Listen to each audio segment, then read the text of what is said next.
Hello and welcome.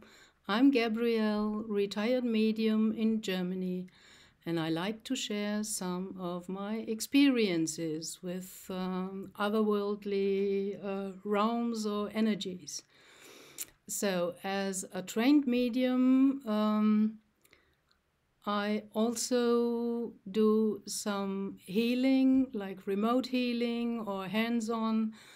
And one day, I was sitting on my couch in the afternoon. Suddenly, the phone rang, and a friend of mine was on the phone, and she was very concerned. And she asked me to send healing energy because she was in the emergency car going to the hospital with her niece and the newborn baby, which was only, I think, 8 weeks old, of the niece. And she told me that the baby already 2 times had stillstand of breathing, and they reanimated the baby, so they were all very concerned, rushing to the hospital. And she asked me to send healing energy. Of course, I hang down the phone and I sat on my sofa again, and I sent healing energy to that baby, which I hadn't encountered and I didn't know to that up to that time. So, sending the healing energy, I suddenly found myself in a conversation with the soul of that newborn baby. And I found myself talking to the baby, to the soul of the baby, like, oh, if you leave now, it will be very hard for the young mother. Can't you stay? The world isn't that bad. We also have beautiful things here. So I already had the feeling that the soul wanted to leave. That's why I found myself in this conversation. And then I suddenly remembered, no, I don't have to interfere.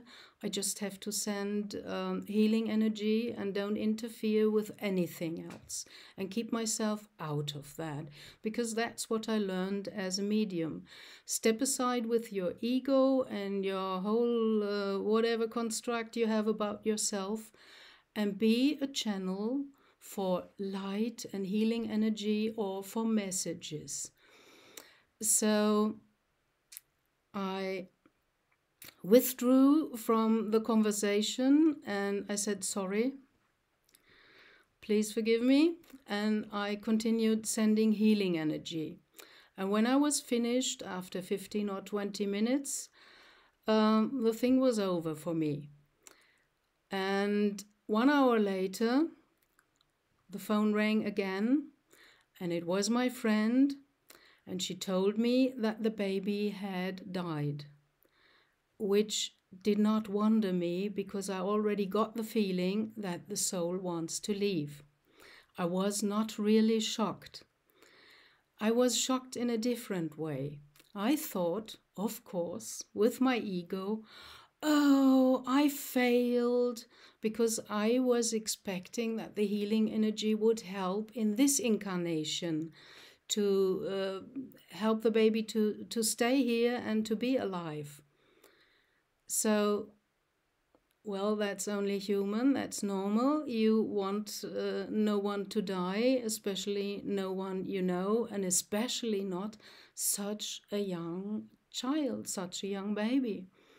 So I was quite struck by that, and it was still working inside of me. And thank God, the same evening, I had a medium circle, because as a medium, you have a group of interested people normally, or you form a group or of colleagues where you train your mediumship.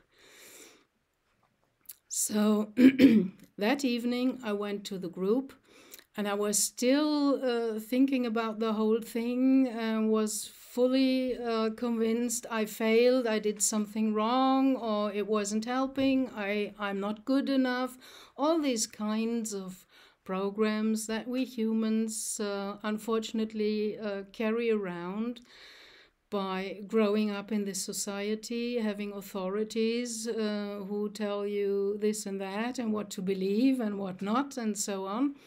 So I was in that ego mind thinking I'd failed.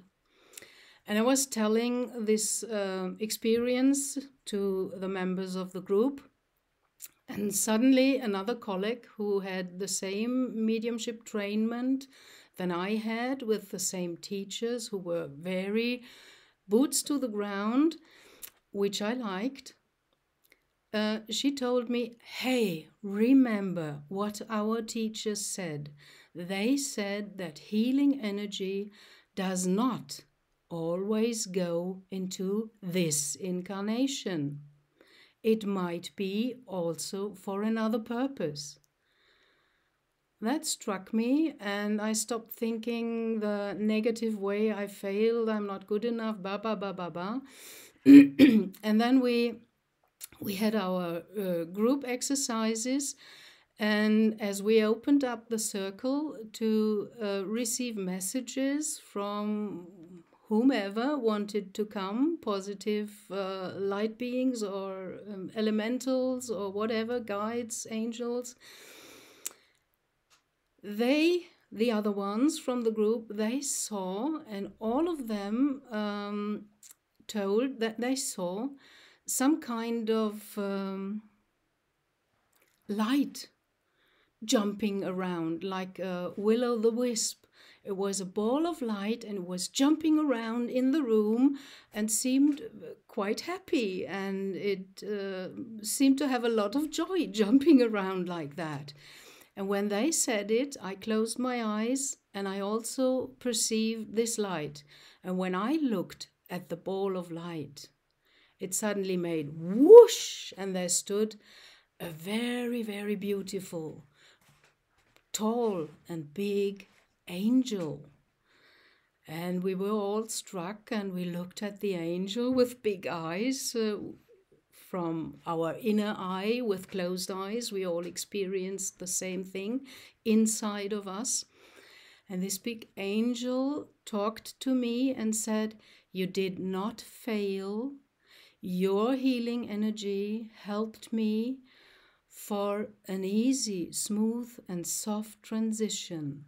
That's why I'm very grateful to you, and I thank you for your help."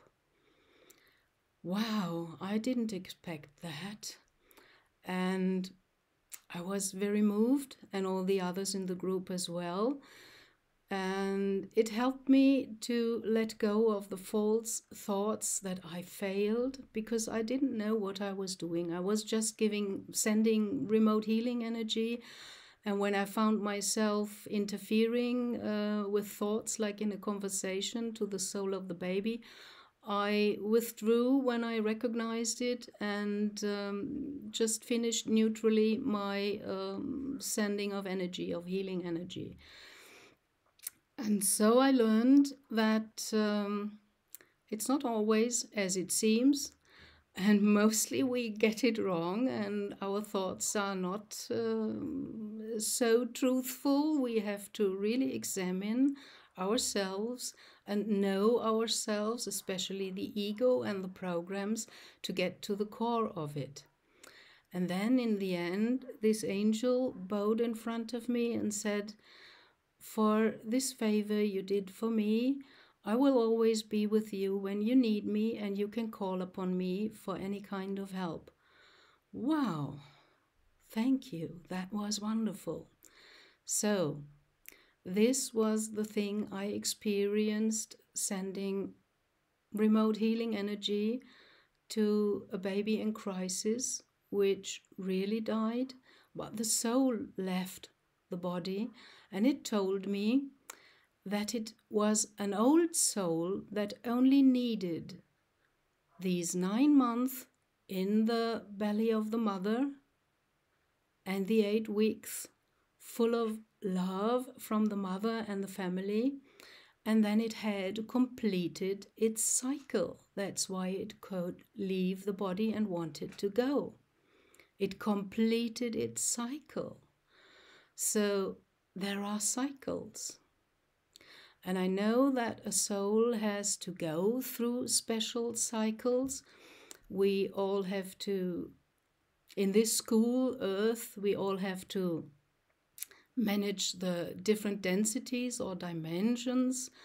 We have to have experience as incarnated, let's say, stones or minerals. That's the first level. Then second level is plants and animals, and third level is incarnation as a human, which is not the end of the ladder. It goes on. We are meant to evolve and grow into our higher selves and merge with our higher selves more and more to embody more the divine soul and the divine spark that is incarnated in this human incarnation. So that was it. I hope you found something in that, and maybe you can think differently about leaving the body and about the death of a person or the body, because the soul never dies. It's just incarnating in cycles and completing its journey. So much for that. Thank you very much for listening. I wish you all the best and very much light, love, and blessing onto your own path back home. Bye.